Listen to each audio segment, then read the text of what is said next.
So next month we have Julie Kierstead, who is a retired Forest Service botanist, and she is botanizing the ultramafic sheet.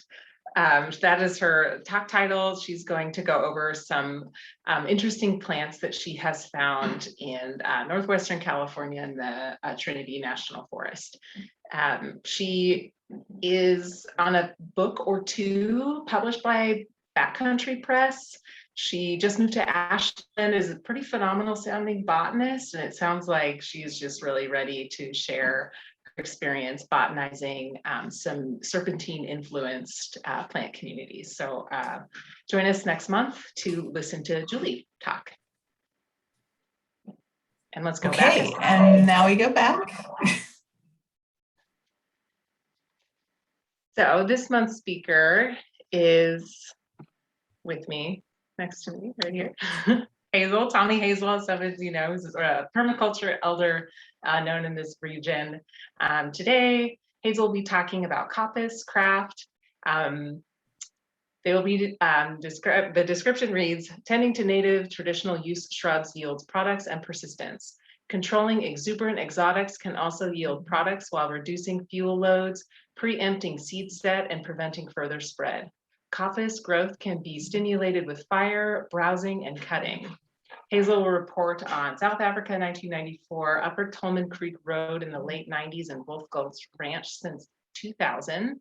And Hazel has a BS in Systematic Botany and Forestry from the SUNY College at Syracuse University.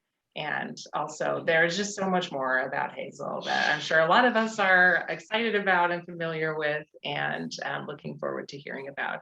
So I'm here sharing my computer with Hazel, and I'm just going to back off and pass it over, and we'll get you going. So I'm going to share my screen and put this in presenter mode, and I'll turn slides whenever you're ready to switch the slides, and I will zip it otherwise. You can leave that one up for a bit. Okay. Are we ready? Yes, go for it. Okay. Good evening, everybody. In the light of the season, I'm going to start with zombies. So 60 years ago, in the southeast of the Adirondack Mountains, the American chestnuts, who had been killed just a few decades before, were still standing, their lurking hulks in the dark woods, twisted slabs of chestnut wood sticking up into the air. And surrounding them were sprouts from their roots. Their roots didn't die. And these sprouts grow really fast. They grow tall, up to 15 foot. They flower. They even set seeds, and then they die again. So they're zombies, the American chestnut zombies. And that, as a young tree geek, I was really interested in checking this out. And now I realize, oh, when those sprouts die at 15 or 20 feet, I could have harvested them. And that would have been really good wood, chestnut poles. So that's a native plant. And the interesting thing is, these chestnut trees were at a Boy Scout camp, which used to be one of my ancestors' farms, the Sissons. And in the summer of 1816 and froze to death, we only survived because of the Native American, I think, Abenaki food forest that was dominated by these American chestnuts. So here I was, intrigued by the tree that saved my ancestors from starving to death a century and a half before. Whoa, you got that? So zombie, zombie, zombie. All right. The next sprouting event that I learned about was pruning fruit trees. Apples, genus Malus, and pears, genus Pyrus, and they would water sprout. And people who were pruning trees would prune the trees carefully so as not to force sprouting. So that's sprouting up in the air, or what we call pollarding, which I'm going to mention later. So how does this sprouting happen? It happens from what's called Meristem Plasticity, like that, good phrase. And it means that there are epicormic, which means under the bark, epicormic buds that form in the cambium. And when you either cut down the tree or a disease kills the tree, in the case of the chestnut, the tree can then sprout from bark or from roots. And so when we're dealing with exotics like ailanthus, the tree of heaven, or robinia, the black locust, these exotics cannot just be simply cut down. If you cut them down, they'll sprout from the roots. And then instead of having one tree, you have a thicket.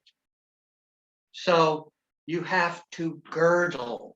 So I'm going through all these methods because the point of talking about coppice, as we explained in the announcement for this talk, is how can we manage and control, how can we manage indigenous natives to preserve them and keep them thriving?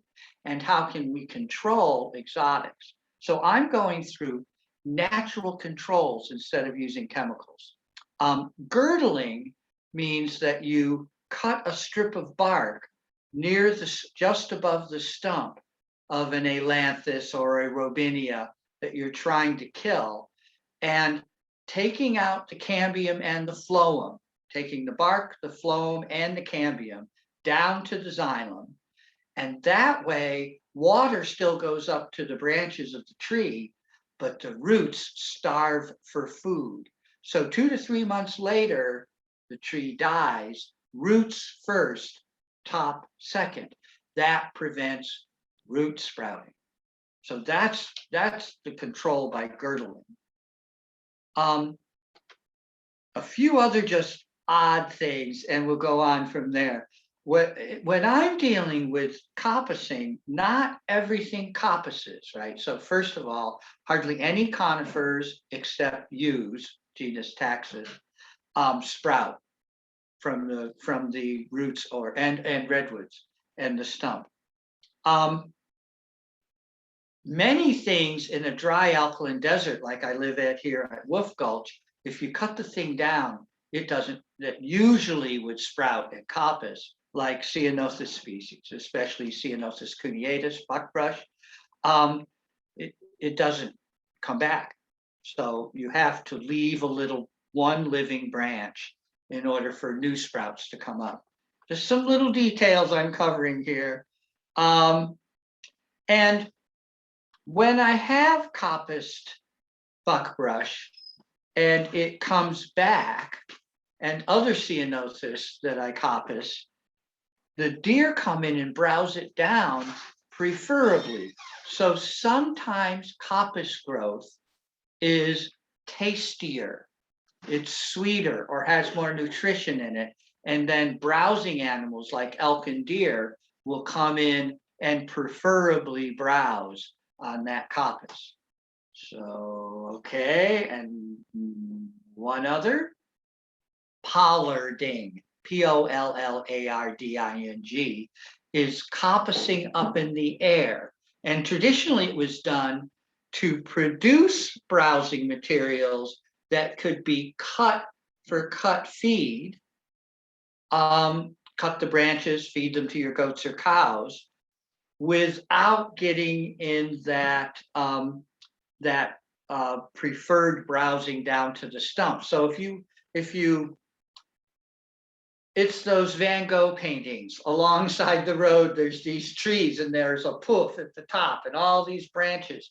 That was for animal feed, to keep that stuff out of, and for basketry, to keep that out of the way from browsing animals. All right, so there's some kind of definition that helps us understand what we're dealing with. So now, when I was invited to go teach in South Africa in 1994 at Tloleho Learning Center, I also dealt with the National Forestry Department, and they were really struggling with exotic invasives coming in along their riparian zones. And these were acacia, black wattle, I don't remember its species name, Salix babylonica, weeping willow, and Populus alba, white poplar. And so I started to show them how they could coppice all of those and keep coppicing them so that their branches never reached maturity enough to blossom and set seed. And meanwhile, we would be producing a lot of materials. That was all very interesting to them, but it was not interesting to the workers at Tloleho. The people at that point in South Africa were really looking to modernize. They didn't want to be using coppice materials. That made them, they saw that as primitive. They wanted plastics, concrete, and steel and aluminum and stuff. So that was a little disappointing, but it shows that we've got a challenge here, which is vernacular architecture, meaning where do you live? What do you have to build with? How can you make it special? How can you make it iconic of your life living in the place you're living? And when I started working with in Ashland in the early 90s with the Wilderness Charter School and with the Forest Service on roadside maintenance on Upper Tolman Creek Road, the materials we were taking off of Upper Tolman Creek Road were being used to create vernacular architecture in people's gardens in their backyards. So gates, grape arbors, gazebos, privacy screens. So that was an example of replacing consumer goods with things we grow locally that are harvested from useful activities, namely reducing fire hazard and increasing visibility alongside Forest Service roads. This was Upper Tolman Creek Road, mile 8 and on. So it turns out that all the roadsides in the federal system have had an environmental assessment done on them. And there's a cross-section of the road that's called the prism. This can sometimes be quite wide. So the prism is from the top of the cut, where the bulldozer went highest up on the slope while building the road, to the bottom of the fill, where the bulldozer kicked spoils, it's called, or fill, off the side of the road. So that disturbed zone can be up to like 50 foot or 300 foot wide. So in the 8 miles of road that we looked at with the Wilderness Charter School for stewardship, we basically had a 300-acre experimental forest with no environmental assessment necessary because this blanket assessment had been done. And the Forest Service had a permit system where they would permit you to take certain classes of materials, but these classes of materials did not match traditional coppice work, which I learned at Aprovecho Institute in the 80s from the British Young Farmers Coppice Craft Handbook number 50, something like that. And so I was like bringing out a bunch of different materials, and these 4 classes of coppice materials are poles.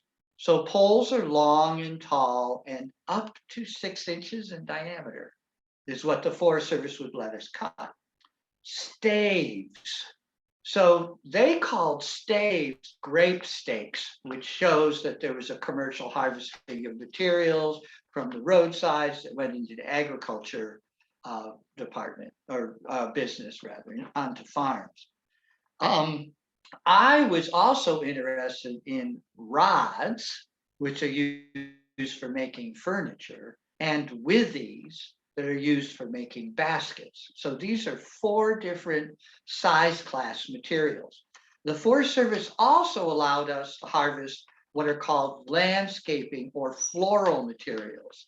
So we were able to concentrate on invasive medicinal plants, yarrow, mullein, and others. And this roadside had not been sprayed in a long time, so we were kind of good with that. And we were also allowed to take some rootstock and divisions of native plants where they were a fire hazard or creeping onto the road. So those were the materials that we had available from doing this roadside work. The main willow we worked with there was Salix schuleriana, spoonwiller or sculler's willow. And that one does not make good withies. It doesn't make good basketry material, but it makes good staves, poles, and rods. We also were working with Ceanothus integramus, which is deer brush as opposed to buckbrush, Ceanothus cuneatus. And Ceanothus integramus coppices really well, but it's a preferred browse. It tastes like wintergreen. And I have managed to make root beer of sorts from the twigs of Ceanothus integramus. Just a little side point. And Corylus californica, the beaked hazel, is the ultimate basketry wood of note for many Native American tribes. I'm going to talk about another one in a moment. All right, so that was roadside coppice craft that went into garden architecture and was being used for education through the Wilderness Charter School, which was a branch of the Ashland High School. All right, I'm rushing through all this because I want to cover it all, and then hopefully I'll have some questions and I can go into more detail. So we bought Wolf Gulch Ranch. The Powells, Tom and Maud, and Maud's sister and brother-in-law bought Wolf Gulch Ranch in 1999. And you can see a video of the farm that we developed if you Google Tom Ward Wolf Gulch Farm, that was put out by OSU Media Lab. It's an 11-minute video. Interestingly, Wolf Gulch has 3 gulches: the main gulch, where the farm is, the West Gulch, which is called Little Wolf Gulch, and an unnamed gulch in the east. In 1987, the Cantrell Gulch Fire jumped the Little Applegate River from over on Lick Gulch Road, and then marched on Wolf Gulch Ranch. And the BLM and the ODF, Oregon Department of Forestry, bulldozed the west ridge of the Wolf Gulch Farm, and they bulldozed it like 200 foot wide. And they used a big bulldozer and pushed material to both sides. And this has come back they basically bulldozed oak, manzanita, ceanothus, grasslands. Once they had taken all that topsoil and all those shrubs off, that left subsoil, and that encouraged germination. And so the buckbrush, the deer brush, the manzanita came back solid and really tall within 10 years. And now it's the biggest fire hazard on the ranch. So managing those shrubs on that artificial fire break has turned out to be more work than we can possibly handle. Meanwhile, the fire at the end of it was burning downhill as an understory burn into Little Wolf Gulch. And this gave me a real good look what Mama did example of an underburn, of a downhill underburn. The big damage to the oaks and pines that survived that underburn was from rolling debris parking against the uphill side of the trunk. So there's a bunch of fire scars on the uphill side of the trees that did survive. So a lot of that west part of the ranch is in our primary fire sector, and it is really ancient oak pine savanna that has been overgrown with brush because the Dacobede Athabascan speakers were removed with prejudice during the gold rush when Buncombe had 10,000 people. And so we've left with what I call a thermophilic event waiting to happen, sort of like an atomic bomb. So the ranch is really quite vulnerable to wildfire. So I have now cleared 5+ acres of oak pine savanna, restoring oak pine savanna, and as well as working on this ridge line of dealing with the ceanothus and the manzanita brush field, brush wall, giant brush wall. Meanwhile, the county has required that we have a driveway that's a half a mile long. So they have asked us at Wolf Gulch to clear brush and understory off of both sides of the driveway so that there is a lower fuel load and an escape route and an approach route if they need to be bringing trucks up in. So a bunch of coppicing has been done mechanically with chainsaws on both sides of the driveway, while most of the coppicing I've done for fuel reduction has been with hand tools and making charcoal with the manzanita logs and some of the ceanothus logs, high pruning the oaks. And so slowly the original oak pine savanna, which was regularly underburned by the indigenous First Nations, has revealed itself. And one of the things that I right away understood was that I was looking at white oak coppice because these white oak trees would be in rings. So there was an original tree in the middle of that ring, and it was either fire killed by harsh fires. And as I was removing understory poles to build a small cabin from the riparian zone to try to hold the old growth, I was able to see that the fire burn cycle by the tree ring record was every 20 years. Meanwhile, on Sterling Creek, a giant house was built and a very large cedar stump got cross-slabbed, wonderfully cross-slabbed. So we can see the burn cycle of the Dacobede, which was every 3 to 5 years. So regular burn cycles, 3 to 5 years. Wildfires, every 20 years. In 2008, 20 years after the 1987 wildfire, the Cantrell Gulch fire, the BLM burnt 600 acres on our west boundary.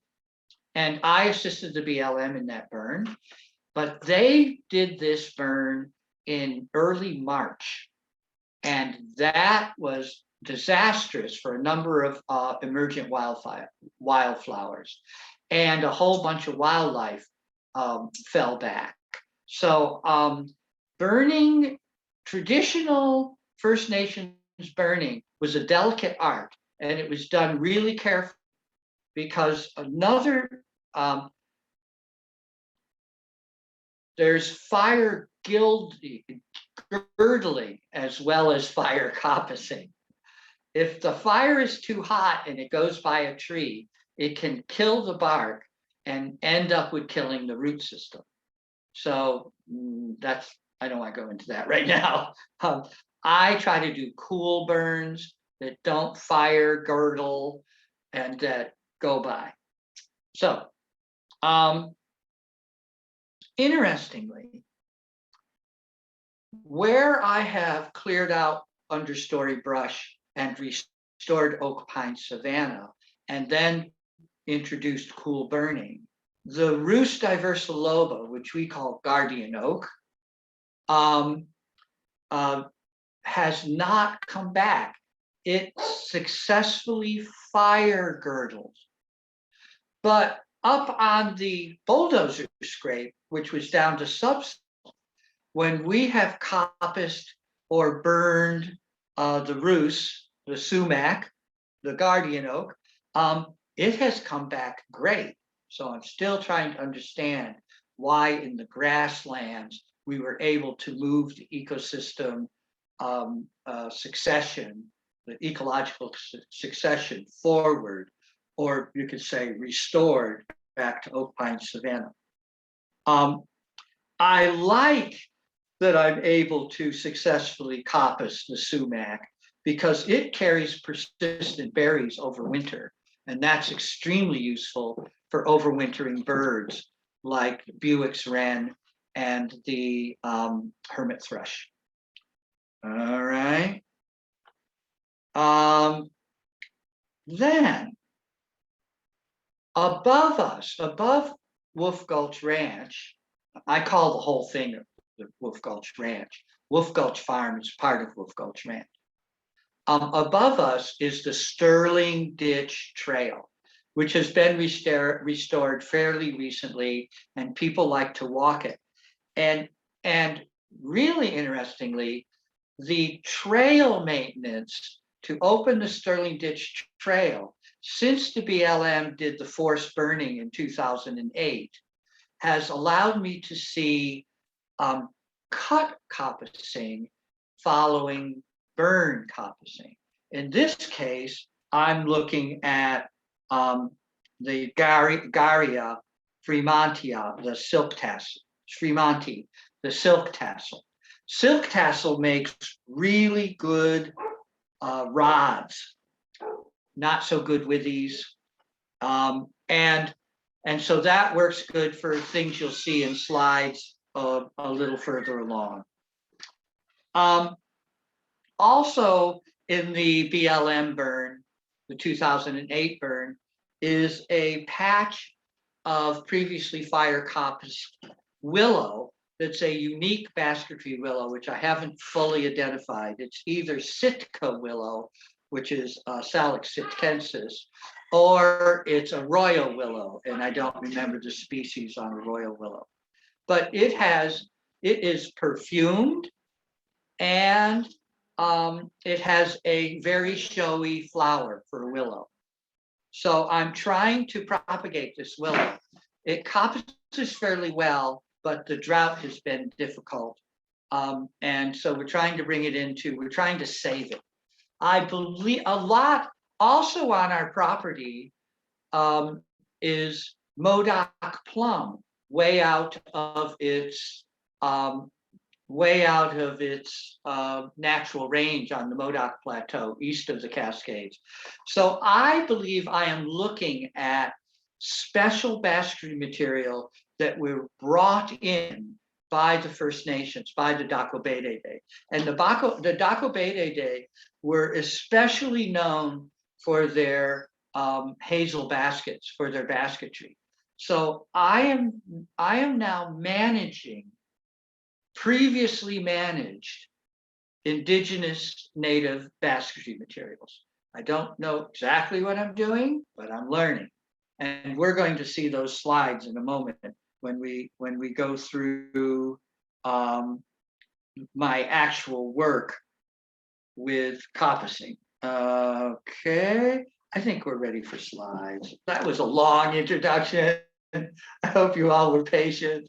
All right, let's start. There's a good one. All right, you can see the response. It shows a tree being cut down and then the stump resprouting.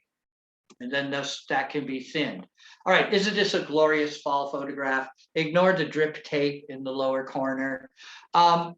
This is Cornus stolonifera variety stolonifera. So it's not red osier dogwood. It's creekside dogwood or gray dogwood. And it is the incredible basketry material. I've never worked with such a good rubbery, tie it in knots basketry material. And it's no place else on this landscape. And down in the bottom of the canyon on the Little Applegate River, I have found red osier dogwood, the regular Cornus stolonifera. So I'm pretty sure what you're looking at in this slide is a patch of introduced and managed Dacobedae basketry material. And this is also a psychedelic, the bark. And I have had trouble with my coppicing on this material because the deer come in and eat all the apical terminal meristems. They eat all the buds off, probably for medicinal purposes. Those deer, they like to party apparently. And so this is really a very interesting plant. And I have been trying to give it away and have it be propagated. All right, next slide. All right, here we're looking at Oregon ash. And all of the coppicing I'm going to show you in these next few slides are under power lines. I call it the power patch. So this is a very good place to do coppicing while avoiding toxic sprays or the subcontractors that come in with their big trucks and just hack everything down. So so I am doing this coppice craft to manage vegetation under power lines and keep the subcontractors from basically damaging the riparian area. Now, ash is famous for pack baskets back east. We're still learning how to use our native ash. Some people have successfully done it. There's a crew in Tacoma who makes the right baskets, who has learned to split, but they're not making it from ash coppice. And I'm interested in ash coppice because I'm hoping I can split it for basketry materials. But in the meantime, the fatter part of these verticals, like there's a really straight vertical one you can see there, that's pipe stem material. So it's used with traditional rock, which is a serpentine here, the greenstone. The pipes were made from greenstone. And these ash stems would be the traditional wooden pipe stem for those pipes, for the pipe ceremony. And they would clear the pith, the super enlarged pith of these fast growing ash sprouts with live coals that they would blow on with tubes they had made before and burn the coal slowly down through their section of pipe stem to clear out the pith and be able to use it for their pipe craft. So this has potential. Meanwhile, I'm using this ash for verticals in building with coppice materials, which we're going to talk about in a slide or two further. And I've had really successful luck with growing this ash coppice in both Little Wolf Gulch and Wolf Gulch. Next slide. All right, so here we see pollarding on a maple tree. So this is a maple that's under the power lines. It was growing up the power lines. I both cut it off high using a step ladder. So I cut it up at like 12 feet and it poofed out like a what's that children's book, the truffle of trees, right? Yeah, it looked like a truffle of tree. Anyways, maple coppice, these sprouts you're looking at, are super rubbery. So they're used green, but it's important to get the bark off. The dogwood, you don't need to take the bark off. The basketry holds up well. But maple has borers. And the Siskiyous have a lot of native bark borers, which has to do with burn cycles, and a whole high biodiversity of woody species. So this is one reason it's hard to get orchards established, especially Asian chestnuts established. We've had trouble at Wolf Gulch because we have so many boring beetles. Well, the boring beetles are also a problem with the with basketry materials. So I'm mostly using these maple basketry sprouts, coppice materials, which I would call rods, and somewhat withy can be bent and made into a basket. I'm using these again in brush walls, in weaving. So we'll see some of that in a moment. Next slide, moving right along. All right, here's Hazel. Here's Hazel talking to you about Hazel, all right?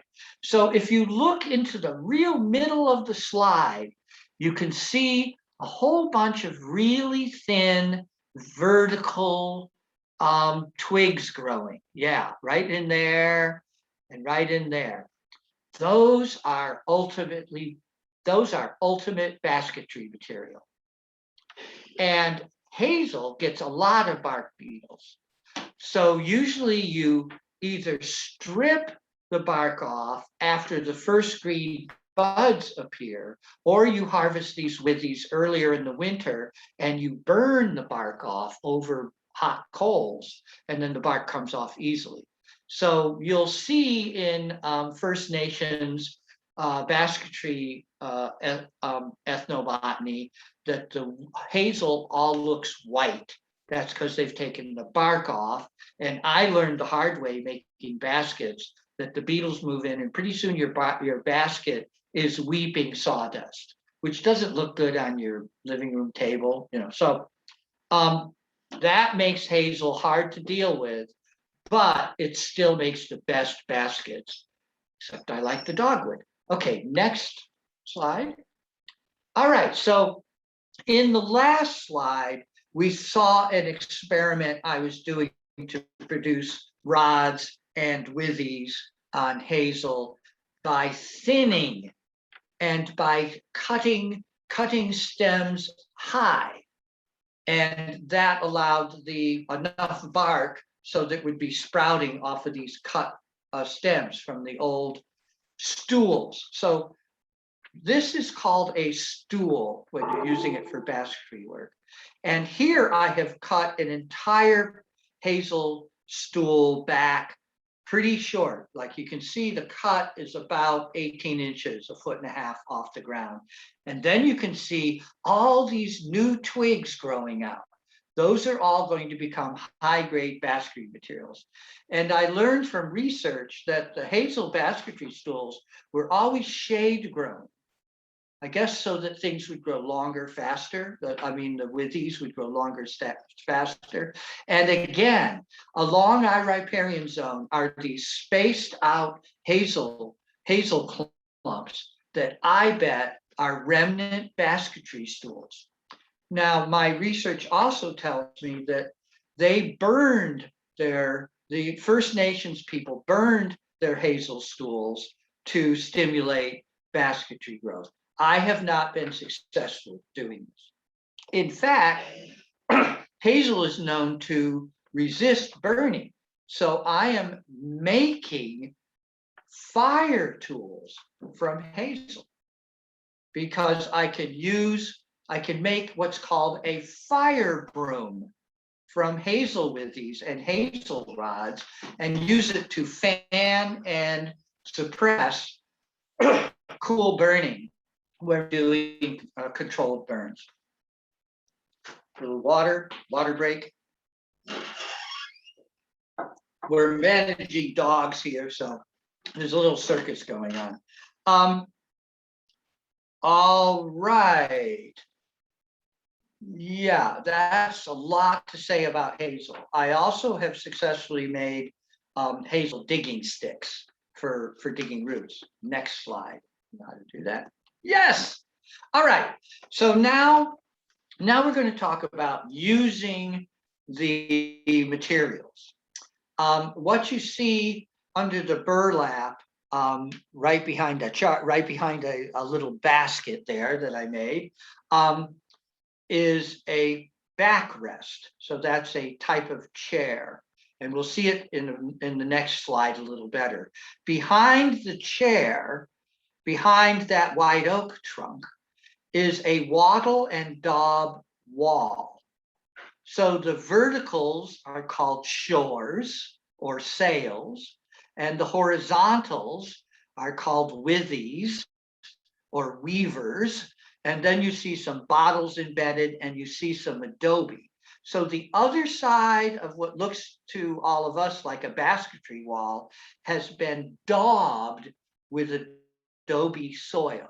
So from the other side, it looks like an adobe wall. And from the inside, it's decorative because you can see the actual materials that the clay has been worked into.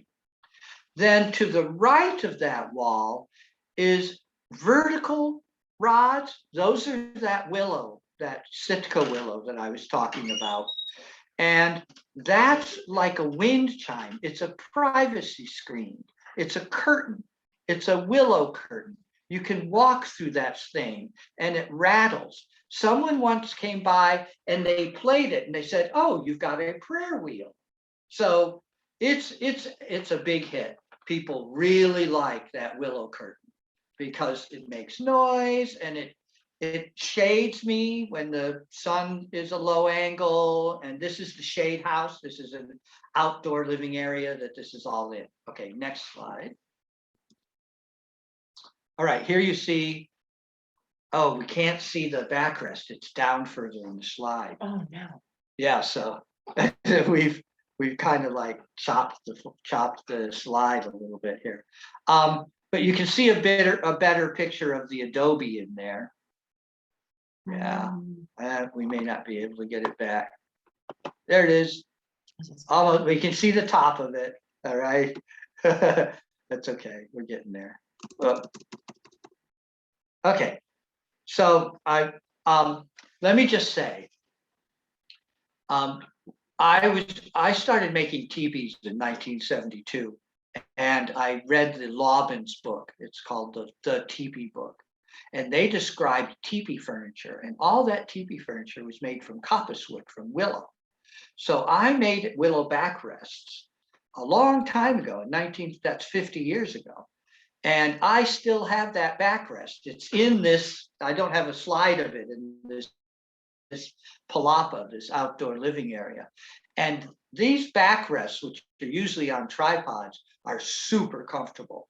Very simple chair, not made out of plastic. So once again, using coppice materials to replace consumerism, especially junk consumerism.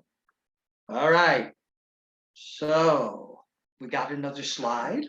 Do we have another slide? Yes, we do. All right, so this is called a brush wall. On the right, the taller structure is a brush wall over here. So that is like shell-shaped. It's curved towards you. And right in front of that brush wall is the actual fire pit. And those are pine logs to sit on. And at night, the cool air coming down the Wolf Gulch Valley is deflected by this brush wall, making it a really warm place to sit around a fire. And then to the left of that brush wall is a hurdle. That's a traditional hurdle. So you can see the vertical parts of it and you can see the horizontal parts of it. And that's a wing wall because the cold air is coming down past the brush wall and then it gets carried further past the brush wall. So these are all air deflecting devices, and the brush wall itself has a number of different materials in it, including snowberry, Symphora carpus. And in front of the rock ring, the fire ring, is a charcoal making area. And over on the corner of the slide are drums, quenching drums. Instead of using water to quench the charcoal, we put the lid on and take the oxygen away. So this is a multiple use area that includes sitting, a teaching area, a storytelling area, a nighttime party, a charcoal making, and you could even sleep in front of that brush wall if it's not pouring rain.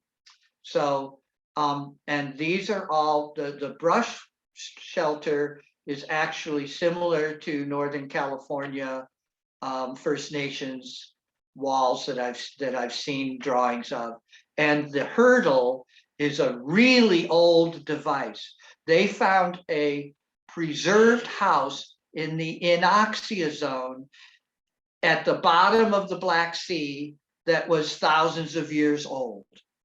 Without any oxygen, thousands of feet down in the Black Sea was a standing post and beam house.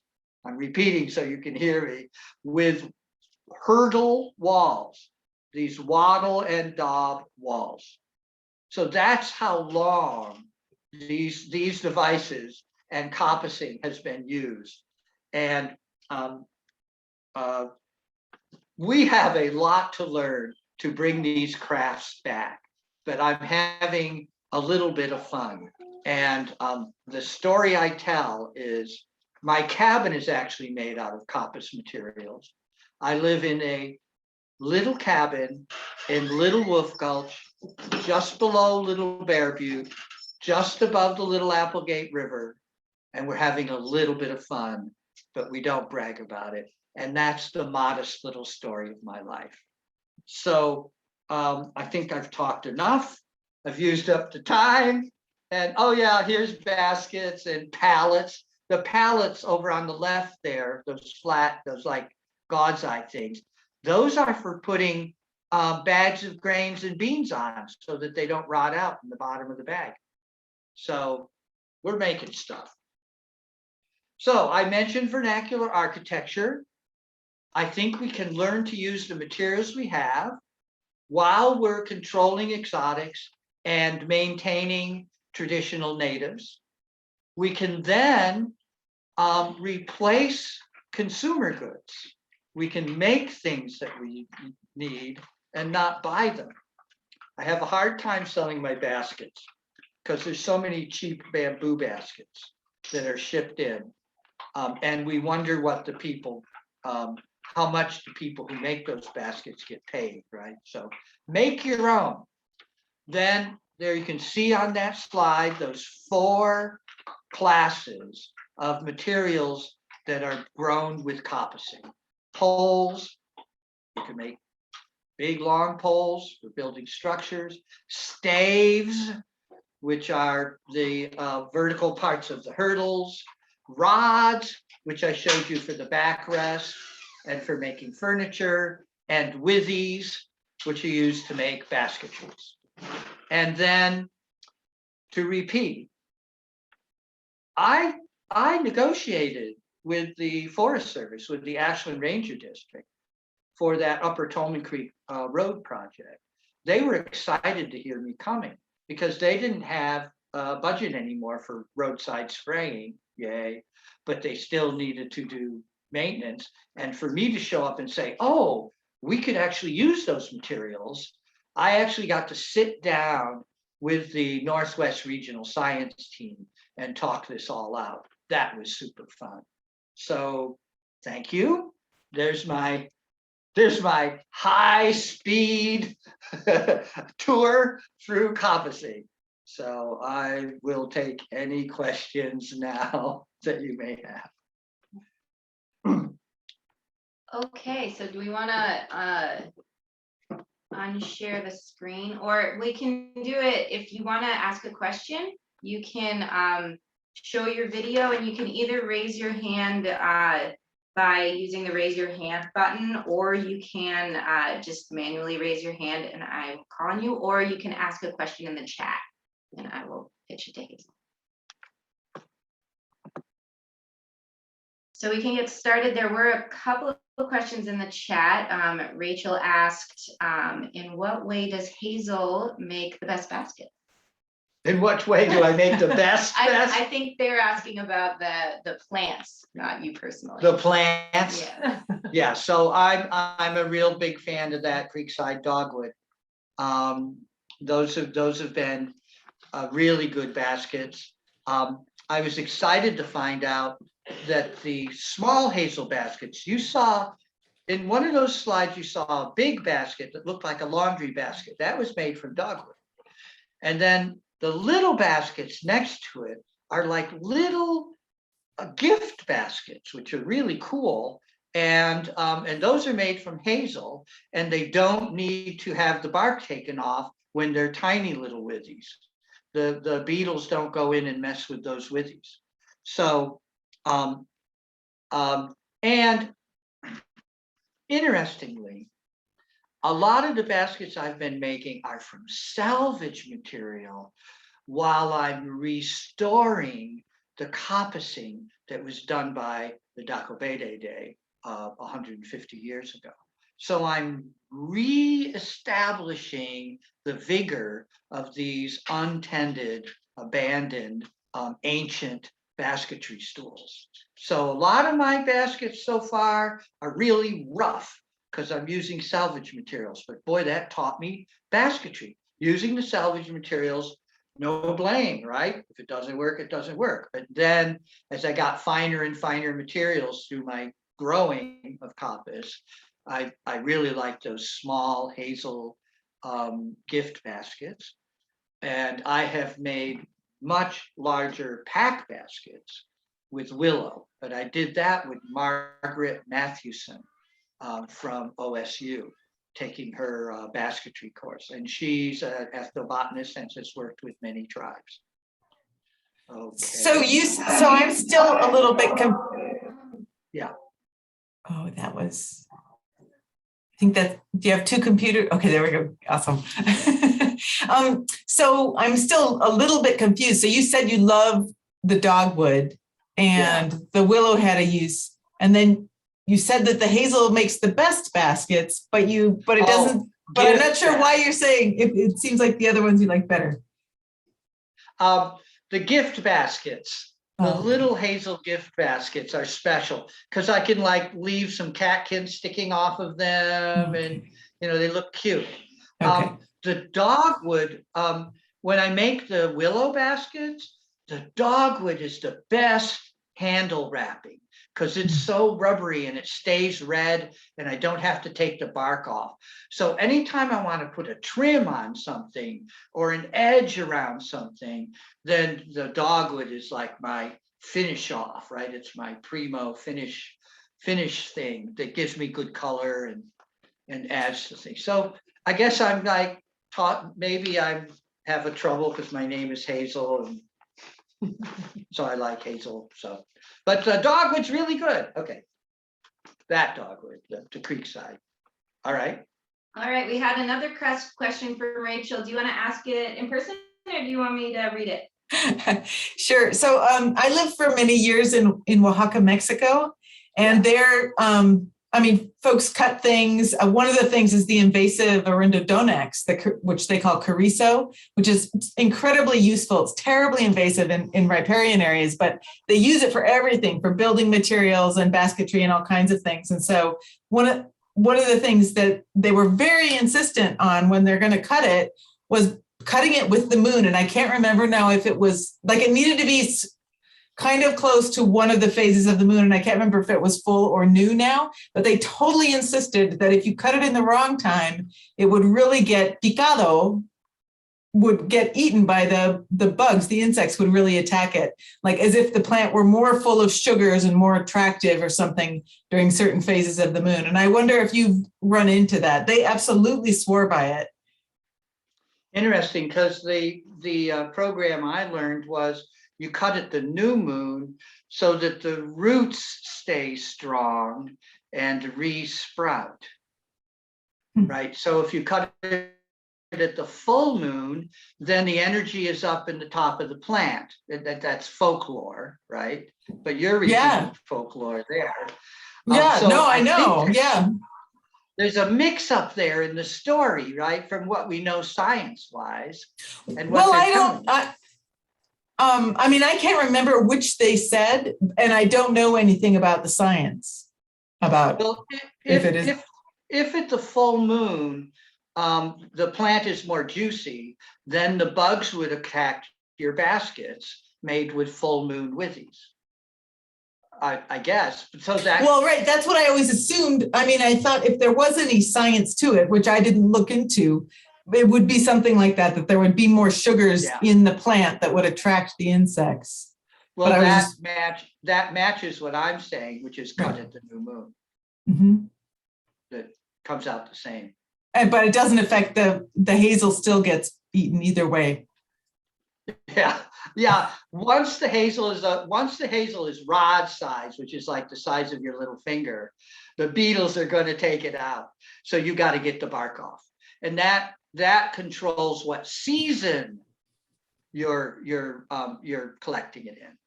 And then you have two different methods, like I said. You can either burn off the bark or roast off the bark, actually toast off the bark, or you can wait till this perfect window in the early March when the buds just start to get green.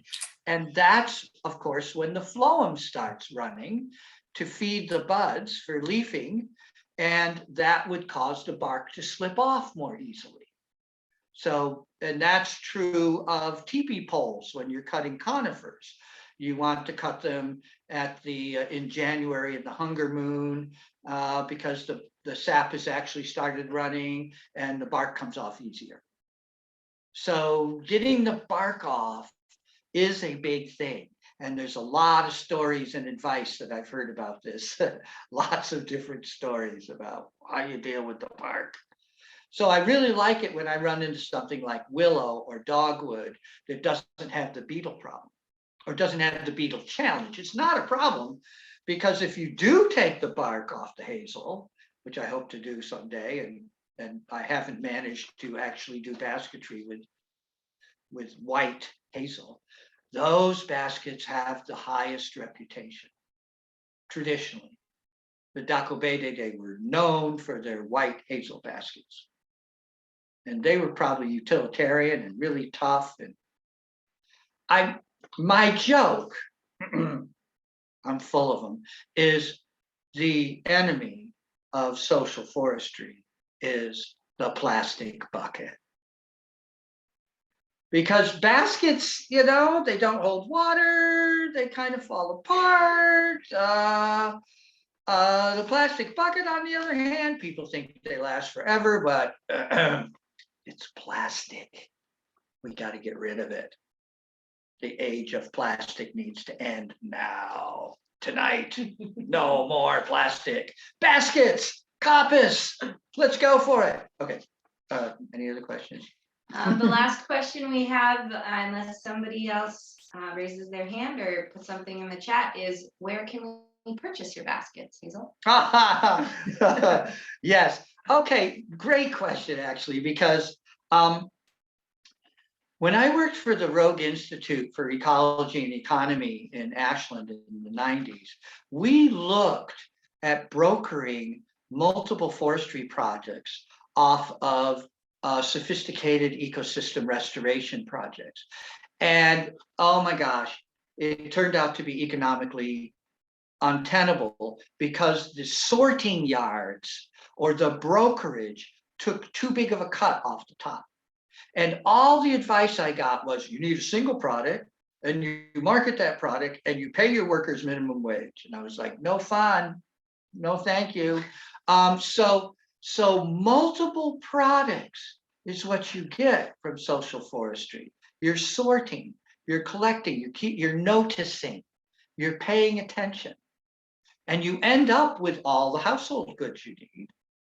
But marketing that stuff's tricky. So my fantasy is a market booth at the farmer's market where I've got charcoal stove going, and I'm serving tea, and there's baskets, and there's backrests, and maybe there's some rods and staffs for your garden, and a book, and maybe I'm telling fortunes, and I've got a chess clock that I can hit if you ask me questions and you want advice. So I have this whole imagination that I just like show up like a witch, and I have surrounded by all this coppice stuff and herbs hanging down and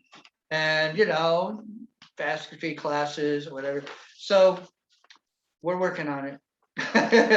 Right now I'm trying to finish a book, but I have had that fantasy, and wouldn't that be wonderful? That would really spice up the farmers markets. That's my fun vision. So, but don't forget about the zombies. We started with zombies. Nobody asked That me was any good. questions. Nobody asked me any questions about zombies. I think you just handled it. I did it. I think when you talked about the zombies, you just settled that matter. I did. It was awesome. I mean, and then to learn that it was my family's backstory was like, oh my God, talk about ghosts and zombies. I'm a walking one. Thank you, my Quaker ancestors. Thank you. Learned a lot from you. Thank you so much for such a fun talk. Piper is putting the question or your websites in the chat. And this recording will go out in an email, and we will share it with you. We'll share it with our members. If there are any more questions, speak now or forever hold your burning questions. And if you go down to the chat, there were a number of links that were put in there. If you're not capturing them, if you hit the ellipsis, the 3 dots over by the chat, to the right, at least on my device, it's to the right, it will save as a text. Wildtendingwithhazel.com. Hazel at. No. Wild tending. The other website, my blog, my poetry blog. With Hazel.com. Mhm. Is Piper Where you can putting that read in my there? raunchy story about manzanita and ceanothus. Story of my life, best story. It's amazing. There's a lot of resources in the chat Okay, for there we accessing go. a lot of this material. And I do think sometimes when you do a recording, you can somehow document that, either it prints out a chat doc or something. And so that can be available in this talk. Thank you. again. Okay, thanks so much, Hazel. Thank you, Vanessa. Thank you, Piper. Take Thank care, you, everyone. members, for joining us. And Katie says thank you. Hi, Katie. Hi, Stevia, Katie, Christy, everybody, Susie, and other folks who joined us. Yay. Okay. Turn your video Bye-bye. on and wave at us. Yes, Bye if now. you want. Okay. Boom, boom, boom. We all